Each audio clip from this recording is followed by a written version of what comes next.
Shri Saptapadi global law టీమ్కి స్వాగతం. గరం చాయ్ biscuit. Thousands of work for assets miss Umeed dead line.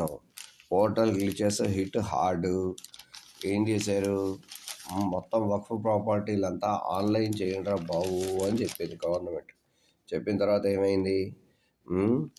Officials saw only around 40,000 of states 53,000 properties uploaded by Friday evening. ఎందుకంత తక్కువ?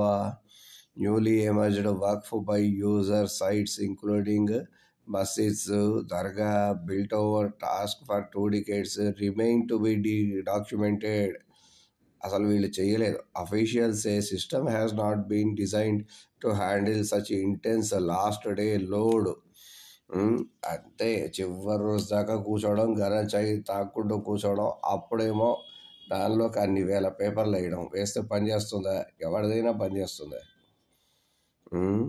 అది సంగతి. మళ్ళీ ఏం అనకూడదు. No punitive action, 3 level system on Umeed. అందుకని కిరణ్ రిజ్జు గారు ఏమన్నారు? No extension for waqf registration అని రిజ్జు గారు చెప్పారు. Kiren Rijiju said those left out can approach waqf tribunal. సరిపోయింది. ఎవరైతే అప్పుడు అప్లోడ్ చేయడంలో ఫెయిల్ అయ్యారో ముందు నుంచే చేసుకోవాలి కదా అన్నది ఆయన చెప్తున్నది. ఎప్పుడో వచ్చింది ఇది, ఎప్పుడో చెప్పారు అప్లోడ్ చేయమని. చేశారా? చేయలేదు. చిట్టజీవర్ మూమెంట్కి ఇంకా చేయలేదు.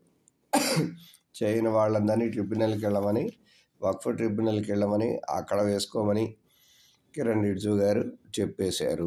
అందుకని గరం చాయ్ బిస్కెట్ తాగండి.